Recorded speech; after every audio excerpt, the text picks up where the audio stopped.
Hello everyone. In today's video, we are going to discuss about linking voter ID card with Aadhaar.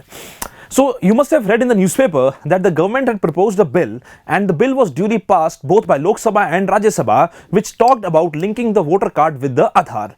There was a lot of opposition to this particular bill, but from UPSC perspective, what we need to understand that what are the provisions of the bill, what is the government stand on that, and why the government or why the opposition parties are opposing this bill. So in today's lecture, we will be discussing all these things with respect to the recent action done by the taken by the government with respect to linking Aadhaar with the voter card. So first of all, let us talk about that what are the primary amendments that the government has introduced with respect to this bill. Now, as you all know that in India, there is ROPA, that is Representation of People's Act 1950 and 51, which specifically relates to the understanding of the electoral laws and the rules. So the government has proposed the amendment in the section 23 of ROPA, in which the government has proposed, first before going to the amendment, what we need to discuss or what we need to understand that what section 23 talks about. So section 23 specifically talks about that an individual needs to be or can be enrolled by the electoral registration officer in the electoral rolls. So section 23 talks about the enrollment of the individual by the electoral registration officer in the electoral rolls.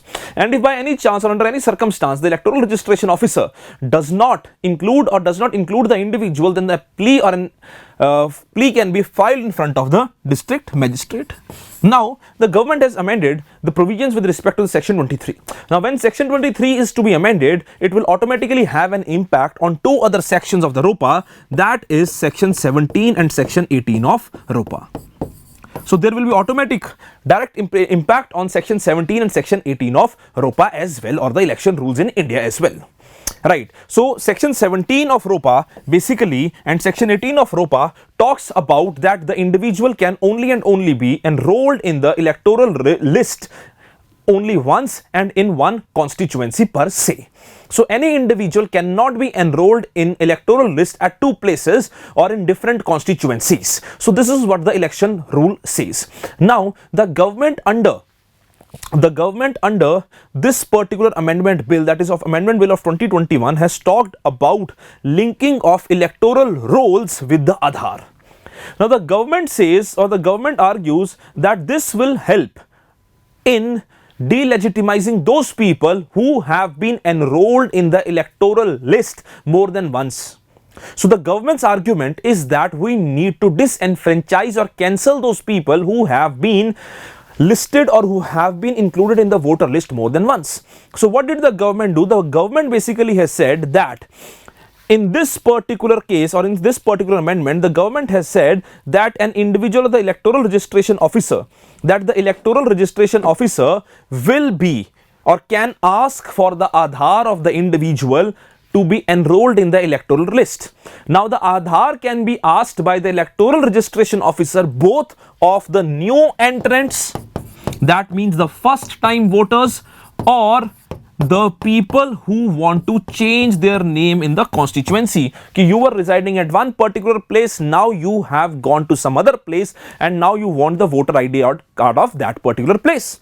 So the electoral registration officer or electoral registration officer can ask for your Aadhaar as well to see that that you are not registered at two places. Now the government says that this particular thing, that linking Aadhaar with voter card, is a voluntary exercise, but there is one problem with respect to this. Now this particular clause, which is very important, that this particular clause which talks about linking of this particular or Aadhaar with the voter ID card, specifically says that the electoral registration officer may require the submission of Aadhaar for the new enrollments and those already enrolled. But the choice to submit this, the choice not to submit, is linked with the sufficient clause. Now what do we understand with this idea of sufficient clause? Now sufficient clause is that the links or the understanding or the rules may be prescribed separately by the central government. Now this is the problem with respect to this particular bill. Now, the understanding may be voluntary, but what is the understanding of the sufficient clause? That you say that the enrollment or the linking is voluntary, but what is the idea of sufficient clause? That if the electoral registration officer says, no, you have to show me the Aadhaar, or you have to link the Aadhaar, under a sufficient clause, it may say that you need to link it. So where does this exercise of enrollment goes, or voluntariness goes? So one very important issue with the first thing is this. The second very important amendment that the government has done is with respect to two other sections. One is section 14 and one is section 20 of the electoral laws. Now, what does section 14 and section 20 talk about? Section 14 talks about the qualifying date of enrollments. Now, as you know that in India, when the voter list is modified or added or updated, it is done earlier only once in a year, that is on 1st January. The dates open on 1st January. That is the reason that people are continuously going and updating, or people may be coming to your houses as well to ask for that if they want to make a new vote, or somebody has added, or somebody has been reduced from your family. So on January 1 the dates open, but this particular bill has now brought in a very important amendment, that is that the 3 more qualifying dates have been included. That means the electoral roll can be prepared or revised on 4 dates. That means there are now 4 qualifying dates rather than 1. So the revision or the new entry can be not be just or will not be just on one day, it will be done on 4 dates. One is January 1st, April 1st, July 1st and October 1. April 1, July 1 and October 1.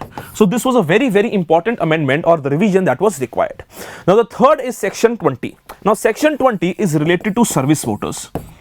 Now service voters, as you all know, is the people who are on duty. The people who are on duty. So on this particular case, what has been done is that for example, if an individual or a man is a service voter, then his wife is automatically deemed to be a service voter. But if a wife is a service voter, then her husband was not automatically deemed to be a service voter. So this particular amendment bill makes this section 20 gender neutral, which is very important. That if a wife or if the wife is the service voter, then the husband can also become a service voter, as the word wife has been replaced with the word spouse in this particular amendment bill. So these are the certain provisions or amendments that the government provided in this particular bill. Now, why this initiative? Now, what is the reason that the government has taken this initiative? The government basically states that this initiative was very, very important so that there can be there is no duplication. The government says that there is no duplication. We can ensure that the people who are trying to be or enrolled in a voter list twice, so they are removed. So the government says that there should be no duplication. So we are trying to clean the process of electoral rolls. The government says that the purpose is cleaning the electoral rolls. Right. Now, second basically idea, the government says that this will basically help the revision of electoral rolls at a quick or faster rate, because now you can list or check with the Aadhaar card as well, not voter card just. So you can check for the Aadhaar card as well. Moreover, the government basically says that this will help, as the multiple entries at the 4 entries at different time will help the participative democracy.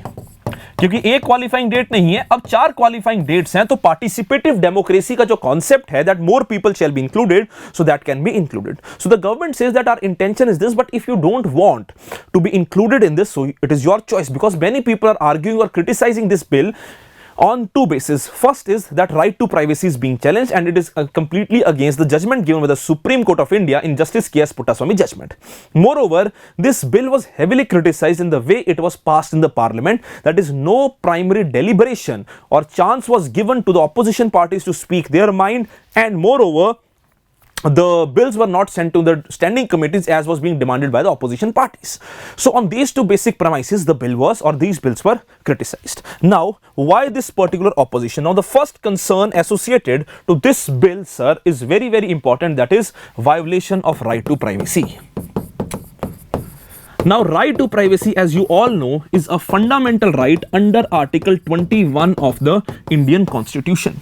Now, when this was being discussed by this Honorable Supreme Court of India in Justice K.S. Puttaswamy case in Aadhaar judgment as well. So what did the Supreme Court say? Supreme Court said that Aadhaar may be mandatory for social welfare schemes, but it is not mandatory to link Aadhaar to the various other provisions. For example, when earlier the government brought a bill, before that, when the judgment was not given by the Supreme Court, the government brought the bill where they said that the Aadhaar is required for taking new mobile connections, for internet connections, for bank accounts, etc., etc. So the Supreme Court in this particular case initiated or verified or gave a verdict in which they said that in which matters Aadhaar will be compulsory and in which matters the Aadhaar is voluntary. So if the Supreme Court said that the Aadhaar is not required for bank accounts, it is not required for mobiles, it is not required for internet, etc., etc., then the people are asking that why Aadhaar is required for voter ID card. Now, second concern, which is very, very significant, is that it will lead to profiling of voters. Profiling of voters means that the government can now, or the parties can now, micro-target the voters, because if it will be linked to Aadhaar, then the caste, the religion, the identity of the voter can be revealed very easily to the government. Right? It can be very easily revealed to the government. So this thing can also be done. Micro-targeting or the profiling of voters, their caste, their religion, their sex, everything can be detected by the government, which will be harmful for a democracy. So second concern is this. Now, the third very significant concern is that what is the surety that if Aadhaar is linked with the voter ID, there will be no disenfranchisement and enfranchisement of the voters, because this exercise was conducted in Telangana. Now, when in Telangana this exercise was conducted of linking Aadhaar with the voter ID card, almost 3 million people lost their voting rights. So what is the assurance or what is the guarantee that this will be a better method? Now, another very important drawback or the concern that is associated to this particular thing is that how it will target non-citizens, because all of you know, and there have been incidents where it has been seen that the non-citizens, that means the people who have illegally come from various other states, be it Bangladesh, be it Myanmar, be it Pakistan, etc., etc., or neighboring countries, carry Aadhaar. Right? So if you are relying on Aadhaar rather than the voter card, so what is the assurance that Aadhaar is a better measurement? Secondly, Aadhaar is not the proof of your citizenship, right? Aadhaar is not the proof of your citizenship. So the goal of preventing Aadhaar with use of the goal of preventing non-citizens using Aadhaar not to vote is already flawed, because the Aadhaar Act already says it is not the proof of your citizenship. So if it is not the proof of your citizenship, so then how can you say that we are targeting non-citizens in Aadhaar or via linking this method?